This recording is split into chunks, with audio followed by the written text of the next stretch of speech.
Muy buenas y bendecidas y lluviosas noches, señores. Bienvenidos. Señor, gracias, gracias por estar en tu hogar, Señor, por estar en tu presencia, porque sabemos que tú nos amas, Señor. Nosotros te amamos porque tú nos amaste primero. Te agradecemos la oportunidad de leer tu palabra, Señor, por llevar la verdad a los hogares, porque tu palabra es verdad. Eso lo dijo nuestro Señor Jesucristo. Te agradecemos por todo lo que nos diste el día de hoy, Señor. Absolutamente por todo.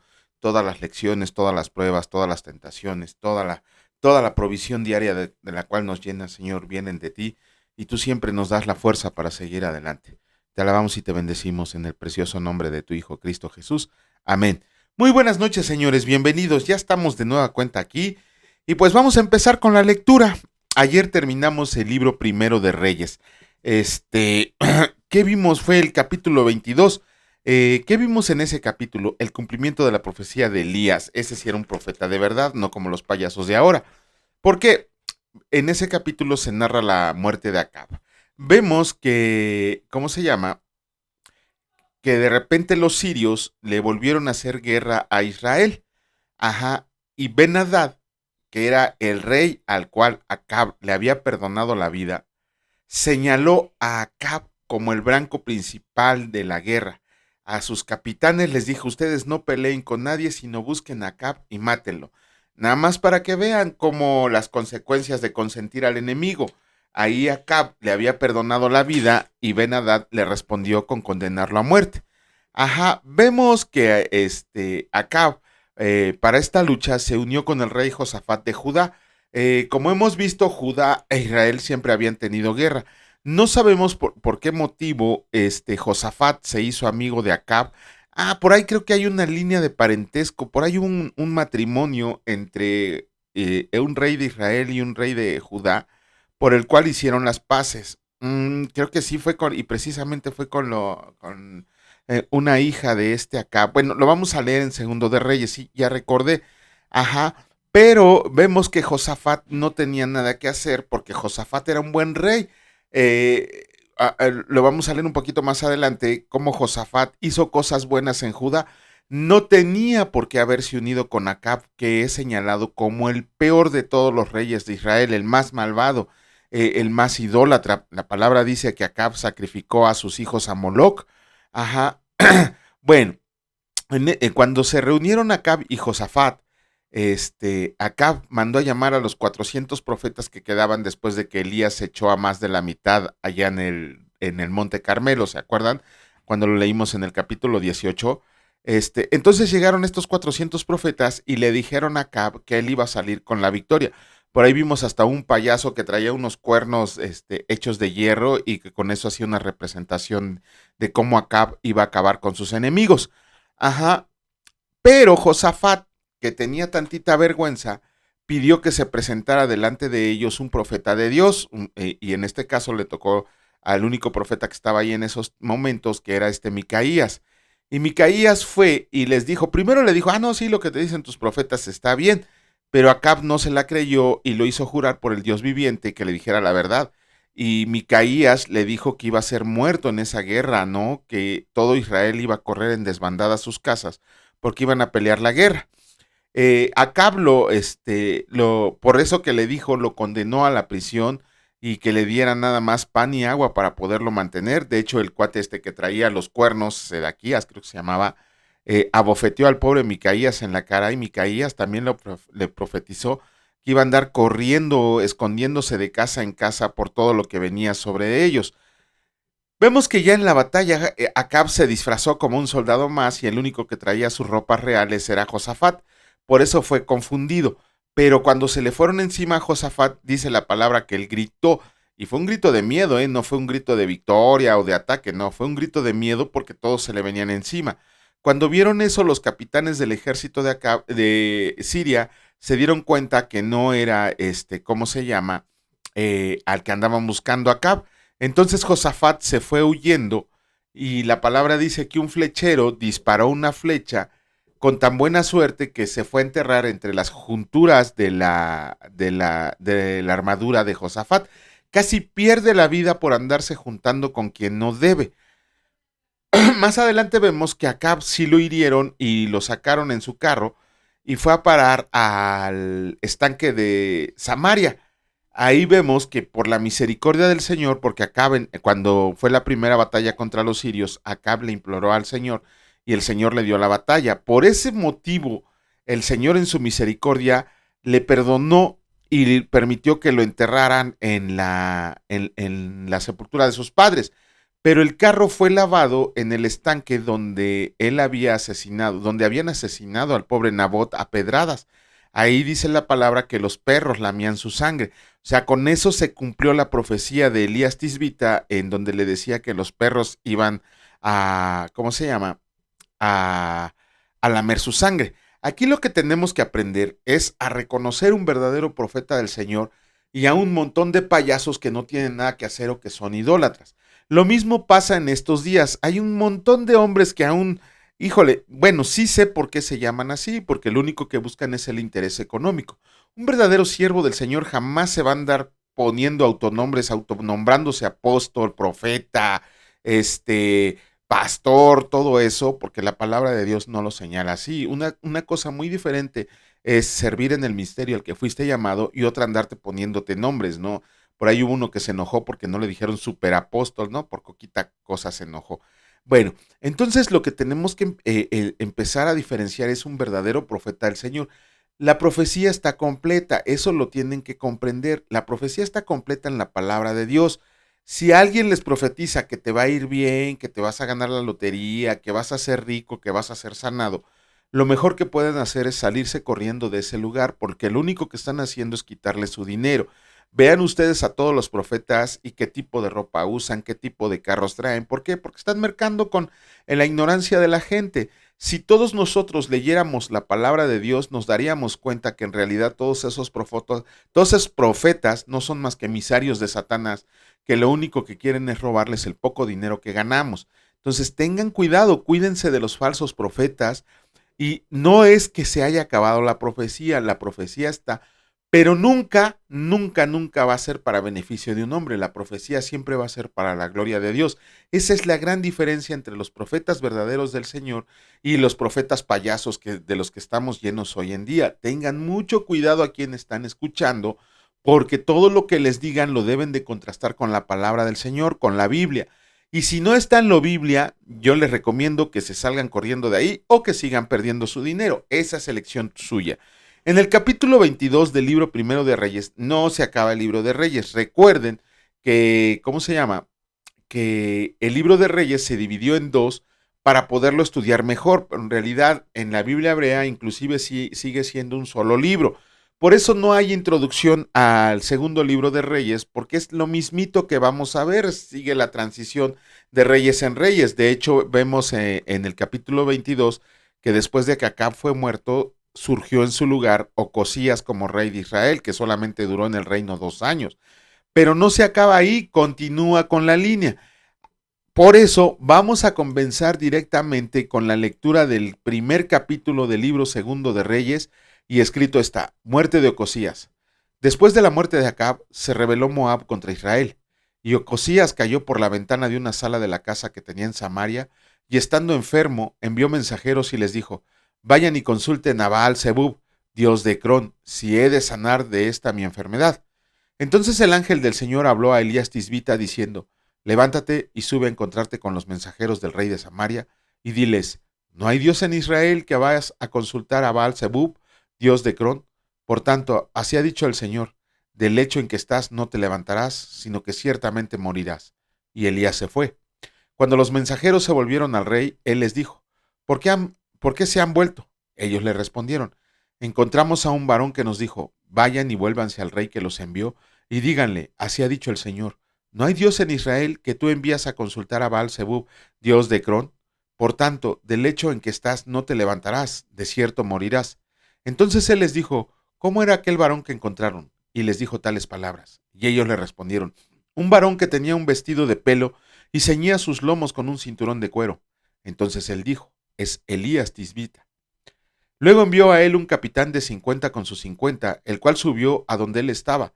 Y he aquí que él estaba sentado en la cumbre del monte, y el capitán le dijo: varón de Dios, el rey ha dicho que desciendas. Y Elías respondió y dijo al capitán de 50: si yo soy varón de Dios, desciende fuego del cielo y consúmate con tus 50. Y descendió fuego del cielo que lo consumió a él y a sus 50. Y volvió el rey a enviar a él otro capitán de 50 con sus 50, y le habló y dijo, varón de Dios, el rey ha dicho así, desciende pronto. Y le respondió Elías, y dijo, si yo soy varón de Dios, descienda fuego del cielo, y consúmate con tus 50. Y descendió fuego del cielo, y lo consumió a él y a sus 50. Volvió a enviar al tercer capitán de 50 con sus 50, y subiendo aquel tercer capitán de 50, se puso de rodillas delante de Elías, y le rogó diciendo, varón de Dios, te ruego que sea de valor delante de tus ojos mi vida, y la vida de estos tus 50 siervos. He aquí, ha descendido fuego del cielo y ha consumido a los dos primeros capitanes de 50 con sus 50. Sea estimada ahora mi vida delante de tus ojos. Entonces el ángel del Señor dijo a Elías, desciende con él, no tengas miedo de él. Y él se levantó y descendió con el rey, y le dijo, así ha dicho el Señor, por cuando enviaste mensajeros a consultar a Baal Zebub, dios de Cron, no hay Dios en Israel para consultar en su palabra, no te levantarás, por tanto, del lecho en que estás, sino que de cierto morirás. Y murió conforme a la palabra del Señor que había hablado Elías. Reinó en su lugar Joram en el segundo año de Joram, hijo de Josafat, rey de Judá, porque Ocosías no tenía hijo. Los demás hechos de Ocosías no están escritos en el libro de las crónicas de los reyes de Israel. Capítulo 2 del libro segundo de Reyes, escrito está. Eliseo sucede a Elías. Aconteció que cuando el Señor quiso alzar a Elías en un torbellino al cielo, Elías venía con Eliseo de Gilgal, y dijo Elías a Eliseo, quédate ahora aquí, porque el Señor me ha enviado a Betel. Y Eliseo dijo, vive el Señor, y vive tu alma, que no te dejaré. Descendieron pues a Betel, y saliendo a Eliseo los hijos de los profetas que estaban en Betel, le dijeron, ¿sabes que el Señor te quitará hoy a tu Señor de sobre de ti? Y él dijo, sí, yo lo sé, cállense. Y Elías le volvió a decir, Eliseo, quédate aquí ahora porque el Señor me ha enviado a Jericó. Y él dijo, vive el Señor y vive tu alma, que no te dejaré. Vinieron pues a Jericó y se acercaron a Eliseo los hijos de los profetas que estaban en Jericó, y le dijeron, ¿sabes que el Señor te quitará hoy a tu Señor de sobre de ti? Él respondió, sí, yo lo sé, cállense. Y Elías le dijo, te ruego que te quedes aquí porque el Señor me ha enviado al Jordán. Y él dijo, vive el Señor y vive tu alma, que no te dejaré. Fueron pues ambos, y vinieron 50 varones de los hijos de los profetas, y se pararon delante a lo lejos, y ellos dos se pararon junto al Jordán. Tomando entonces Elías su manto, lo dobló y golpeó las aguas, las cuales se apartaron a uno y a otro lado, y pasaron ambos por lo seco. Cuando habían pasado, Elías dijo a Eliseo, pide lo que quieras que haga por ti, antes que yo sea quitado de ti. Y dijo Eliseo, te ruego que una doble porción de tu espíritu sea sobre mí. Él le dijo, cosa difícil has pedido. Si me vieras cuando fuera quitado de ti, te será hecho así. Mas si no, no.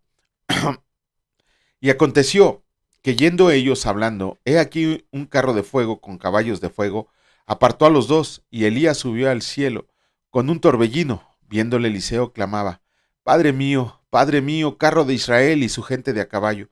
Y nunca más le vio, y tomando sus vestidos, los rompió en dos partes. Alzó luego el manto de Elías que le había caído, y volvió y se paró a la orilla del Jordán. Y tomando el manto de Elías que se le había caído, golpeó las aguas y dijo, ¿dónde está el Señor, el Dios de Elías? Y así que hubo golpeado del mismo modo las aguas, se apartaron a uno y a otro lado y pasó Eliseo.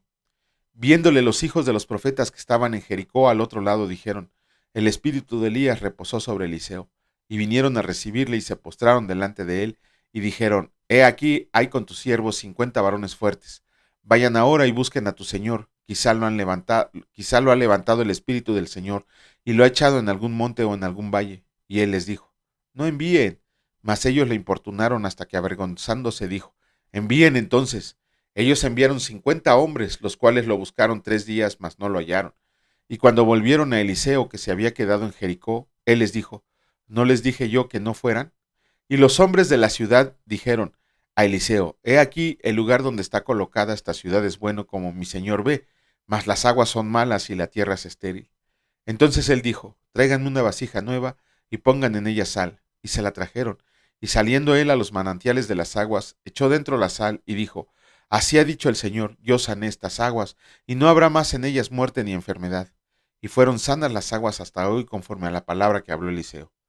Después subió de ahí a Betel, y subiendo por el camino, salieron unos muchachos de la ciudad y se burlaban de él, diciendo: Calvo, sube, calvo, sube. Y mirando él atrás los vio, y los maldijo en el nombre del Señor. Y salieron 2 osos del monte, y despedazaron de ellos a 42 muchachos. De ahí se fue al monte Carmelo, y de ahí volvió a Samaria. Reinado de Joram en Israel. Joram, hijo de Acab, comenzó a reinar en Samaria sobre Israel el año 18 de Josafat, rey de Judá, y reinó 12 años, e hizo lo malo ante los ojos del Señor, aunque no como su padre y su madre, porque quitó las estatuas de Baal que su padre había hecho, pero se entregó a los pecados de Jeroboam, hijo de Nabat, que hizo pecar a Israel, y no se apartó de ellos. Eliseo predice la victoria sobre Moab. Entonces Mesa, rey de Moab, era propietario de ganados, y pagaba al rey de Israel 100,000 corderos y 100,000 carneros con sus vellones. Pero muerto Acab, el rey de Moab se rebeló contra el rey de Israel. Salió entonces de Samaria el rey Joram, y pasó revista a todo Israel, y fue y envió a decir a Josafat, rey de Judá: El rey de Moab se ha rebelado contra mí. ¿Irás tú conmigo a la guerra contra Moab? Y él respondió: Iré, porque yo soy como tú. Perdón, estamos leyendo el capítulo 3 del libro segundo de Reyes. No le cambié aquí, pero es el libro segundo de Reyes. Porque yo soy como tú, mi pueblo como tu pueblo, y mis caballos como los tuyos. Y dijo: ¿Por qué camino iremos? Y él respondió: Por el camino del desierto de Edom. Salieron pues el rey de Israel, el rey de Judá y el rey de Edom, y como anduvieron rodeando por el desierto 7 días del camino, les faltó agua para el ejército y para las bestias que los seguían. Entonces el rey de Israel dijo: que ha llamado el Señor a estos 3 reyes para entregarlos en manos de los moabitas. Mas Josafat dijo: ¿No hay aquí profeta del Señor para que consultemos al Señor por medio de él? Y uno de los siervos del rey de Israel respondió y dijo: Aquí está Eliseo, hijo de Safat, que servía a Elías. Y Josafat dijo: Este tendrá palabra del Señor. Y descendieron a él el rey de Israel, y Josafat y el rey de Edom. Entonces Eliseo dijo al rey de Israel: ¿Qué tengo yo contigo? Ve a los profetas de tu padre y a los profetas de tu madre. Y el rey de Israel le respondió: No, porque el Señor ha reunido a estos 3 reyes para entregarlos en manos de los moabitas. Y Eliseo dijo: Vive el Señor de los ejércitos, en cuya presencia estoy, que si no tuviera respeto al rostro de Josafat, rey de Judá, no te miraría a ti ni te vería. Mas ahora, tráeme un tañedor. Y mientras el tañedor tocaba, la mano del Señor vino sobre Eliseo, quien dijo: Así ha dicho el Señor: Hagan en este valle muchos estanques, porque el Señor ha dicho así: No verán viento ni verán lluvia, pero este valle será lleno de agua, y beberán ustedes y sus bestias y sus ganados. Y esto es cosa ligera en los ojos del Señor. Entregará también a los moabitas en sus manos, y destruirán toda ciudad fortificada y toda villa hermosa, y talarán todo buen árbol, cegarán todas las fuentes de agua, y destruirán con piedras toda tierra estéril. Aconteció pues que por la mañana, cuando se ofrece el sacrificio, he aquí vinieron aguas por el camino de Edom, y la tierra se llenó de aguas. ¡Wow! Cuando todos los de Moab oyeron que los reyes subían a pelear contra ellos, se juntaron desde los que apenas podían ceñir armadura en adelante, y se pusieron en la frontera. Cuando se levantaron por la mañana y brilló el sol sobre las aguas, vieron los de Moab desde lejos las aguas rojas como sangre, y dijeron: Esto es sangre de espada. Los reyes se han vuelto uno contra otro, y cada uno ha dado muerte a su compañero. Ahora pues, Moab, al botín. Pero cuando llegaron al campamento de Israel, se levantaron los israelitas y atacaron a los de Moab, los cuales huyeron de delante de ellos, pero los persiguieron matando a los de Moab, y asolaron las ciudades, y en todas las tierras fértiles echó cada uno su piedra, y las llenaron, cegaron también todas las fuentes de las aguas, y derribaron todos los buenos árboles, hasta que en Kir Haseret solamente dejaron piedras, porque los honderos la rodearon y la destruyeron. Y cuando el rey de Moab vio que era vencido en la batalla, tomó consigo 700 hombres que manejaban espada, para atacar al rey de Edom, mas no pudieron. Entonces arrebató a su primogénito que había de rebainar en su lugar, y los sacrificó en holocausto sobre el muro, y hubo grande enojo contra Israel, y se apartaron de él, y se volvieron a su tierra. ¡Wow! Con esto terminamos la lectura de hoy del libro segundo de Reyes, y mañana, si Dios lo permite, haremos un pequeño comentario. Vamos a comenzar con la lectura del Evangelio de Lucas, muy cortito el día de hoy, muy cortito. Pero antes, ayer vimos un capítulo completo del libro de Lucas, vimos muchísimas cosas ahí, pero vamos a hacer algo que nos llamó la atención. El Señor Jesús ya iba a comenzar públicamente su ministerio. Aunque él ya tenía algunos seguidores, perdón, ya lo iba siguiendo gente, era el tiempo de empezar a predicarle a todas las aldeas de Israel y a todos los gentiles, a todo el mundo. Antes de que llegara Jesucristo a bautizarse, Juan el Bautista adivinó esta situación, que ya iba a llegar el Rey de Reyes, y les dijo a todos los que estaban ahí que en ese momento venía hacia ellos un hombre que no solo los iba a bautizar en agua, que él los iba a bautizar en Espíritu Santo y en fuego. Eh, el Señor Jesús bautiza con el Espíritu Santo, como lo vimos en Hechos 2, cuando viene el Pentecostés y el Espíritu Santo desciende sobre todos los que estaban ahí, pero ahora es diferente porque el Espíritu Santo es recibido cuando el creyente tiene su regeneración. Estoy de acuerdo en que lo que dicen muchos pastores, que una oración no te da la salvación. Ajá, tienes que creer y creer con fe, tienes que tener un arrepentimiento genuino y verdadero. Tu fe debe de ser salvadora, porque fe significa creer y tú puedes creer en lo que tú quieras, pero en realidad la fe salvadora es la que te salva, la fe depositada en Jesucristo. Entonces, cuando tú tienes una regeneración, que yo espero en Dios que todos nosotros los que vemos estos videos ya hayamos tenido nuestra regeneración y estemos completamente seguros que el Espíritu Santo mora en nosotros, no como la herejía que está surgiendo de algunos tipos que no conocen ni la O por la redondo, de que dicen que cuando tú pecas el Espíritu Santo se va. Lo único que están haciendo es acarrear maldición sobre ellos porque están haciendo a Dios mentiroso. Cuando Dios te da algo, no te lo quita, no te lo quita. Eso quiere decir que también que cuando Dios por su gracia te da la salvación, ya no te la quita. Entonces, el Espíritu Santo jamás se va a ir de ti, pero tú te tienes que dar cuenta que antes que te deleitabas en el pecado, bueno, que nos deleitábamos en el pecado, ahora tenemos al Espíritu Santo que nos redarguye para hacer las cosas bien y para caminar en santidad. Ese es el primer bautismo que el Señor Jesucristo nos da. También vemos que dice Juan que Él nos iba a bautizar con fuego. El fuego, literalmente en la palabra de Dios, significa juicio. Ajá, cuando se habla de fuego es que va a haber juicio. Entonces el bautismo de fuego del Señor Jesucristo va a ser cuando Él... ponen una analogía ahí en Lucas acerca de un aventador. Un aventador es el que va sembrando la semilla, el que va regando la semilla, el que la va recogiendo. Se le llama aventador porque avienta hacia arriba todo lo que va recogiendo y el aire se lleva la paja, la empieza a arrastrar y solamente queda la semilla. Entonces, cuando vemos qué dice que hace con la paja, la quema totalmente. De la misma manera, cuando el Señor Jesús emita su juicio, todos aquellos que decidieron darle la espalda, aun y cuando tuvieron la oportunidad de seguirle, van a ser quemados eternamente. Esa es la verdad, no tenemos por qué mentir, no tenemos por qué... Quizá podamos sentir un poco de conmiseración por ellos, pero tuvieron la oportunidad de seguir al Rey de Reyes y voluntariamente decidieron rechazarlo. Ese es el bautismo de fuego. Ajá. Por ahí estoy viendo a un predicador que es unitario. El pobrecito es unitario, no cree en la Trinidad.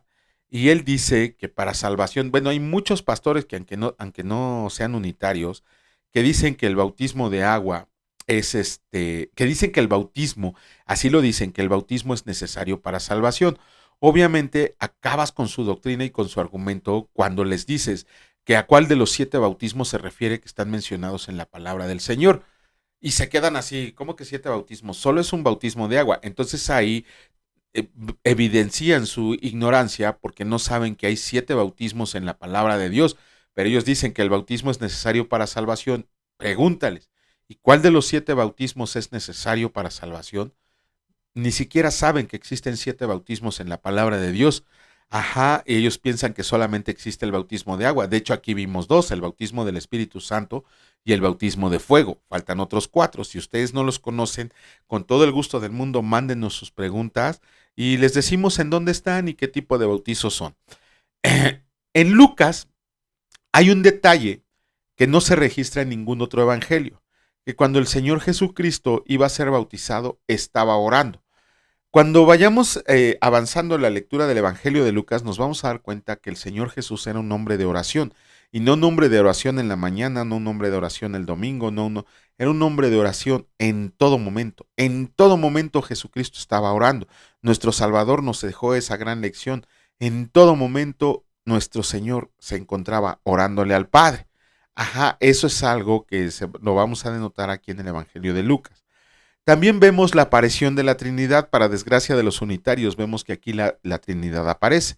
El Padre que habla desde el cielo, el Hijo que está siendo bautizado y el Espíritu Santo que reposa sobre el Señor. No entra, reposa sobre el Señor. Ajá, aquí también este pasaje nos enseña que es una de las 3 veces en las que Dios habla desde el cielo en el Nuevo Testamento. ¿Saben dónde están las otras 2? Se las quería mencionar, pero luego ya les da flojera leer. Bueno, las vamos a leer adelante, se las voy a mencionar. La segunda vez que habla Dios desde el cielo es cuando están Elías y Moisés con Jesucristo en el monte en la transfiguración, y Pedro dice que si quiere que construyan 3 enramadas, y es ahí cuando el Señor dice, a él oíd, a él escuchen, así dice de Jesucristo. Y la tercera vez que habla nuestro Dios Padre Todopoderoso desde el cielo es en el capítulo 12 del Evangelio de Juan, en el versículo 28, cuando Jesucristo le dice que Padre, te he glorificado o glorifícame. Y Dios le responde, en ti me he glorificado y me volveré a glorificar. Esas son las 3 veces que habla Dios desde el cielo en el Nuevo Testamento.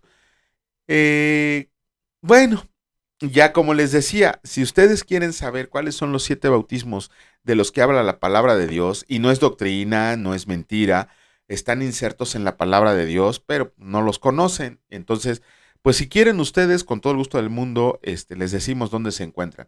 Vamos a comenzar con la lectura del Evangelio de Lucas, del capítulo 4 del Evangelio de Lucas, y solamente vamos a leer 13 versículos, es lo que vamos a leer, pero esto es increíble la enseñanza que mañana esperemos en Dios que podamos compartirla. La tentación de Jesús. Jesús, lleno del Espíritu Santo, volvió del Jordán y fue llevado por el Espíritu al desierto por 40 días, y era tentado por el diablo, y no comió nada en aquellos días, pasados los cuales tuvo hambre. Entonces el diablo le dijo, si eres hijo de Dios, di a esta piedra que se convierta en pan. Jesús respondiendo le dijo, escrito está, no solo de pan vivirá el hombre, sino de toda palabra de Dios. Y le llevó el diablo a un alto monte, y le mostró en un momento todos los reinos de la tierra, y le dijo el diablo, a ti te daré toda esta potestad, y la gloria de ellos, porque a mí me ha sido entregada, y eso es verdad, y a quien quiero la doy, y si tú, postrado, me adoras, todos serán tuyos. Respondiendo Jesús le dijo, vete de mí, Satanás, porque escrito está, al Señor tu Dios adorarás, y a Él solo servirás. Y le llevó a Jerusalén, y le puso sobre el pináculo del templo, y le dijo, si eres hijo de Dios, échate de aquí abajo, porque escrito está, a sus ángeles mandará acerca de ti que te guarden, y en las manos te sostendrán para que no tropieces con tu pie en piedra. Respondiendo Jesús le dijo, dicho está, no tentarás al Señor tu Dios. Y cuando el diablo hubo acabado toda tentación, se apartó de él por un tiempo. Con eso terminamos la lectura del día de hoy. Si Dios lo permite, estaremos haciendo el comentario de esto el día de mañana. Y vamos a darle gracias a Dios. Señor, gracias. Gracias te damos, Señor, porque en todo momento, en toda situación, en toda circunstancia, tú estás a nuestro lado peleando las batallas, Señor. Tú nos das la fuerza para resistir los ataques del enemigo. Sabemos, Señor, que es un enemigo vencido, pero por eso no deja de intentar desviarnos de tu camino, Señor. Danos la sabiduría, el conocimiento, el discernimiento desde lo alto, para que podamos enfrentar todo este tipo de situaciones sabiendo que tú eres el Rey de Reyes y que tú estás en tu santo trono, Señor. Ahí estás tú juzgando todo. Te agradecemos, Señor, también por todo lo que recibimos de ti el día de hoy, pero sobre todo por esta verdad espiritual que nos has enseñado, por esta sana doctrina, por esta verdad que tú nos das, Señor, porque tu palabra es verdad para poderla llevar. Permite, Señor, que sigamos por mucho tiempo y danos todavía más entendimiento para poder explicar todo lo hermoso que es tu palabra. Sabemos que no nos va a alcanzar la vida para comprender bien tu palabra, Señor, pero lo que sí sabemos también es que entre más la conocemos, más te amamos. Te alabamos y te bendecimos en el nombre de Cristo Jesús. Amén. La Dios y la paz de nuestro Señor Jesucristo esté con nosotros. Descansen hasta mañana.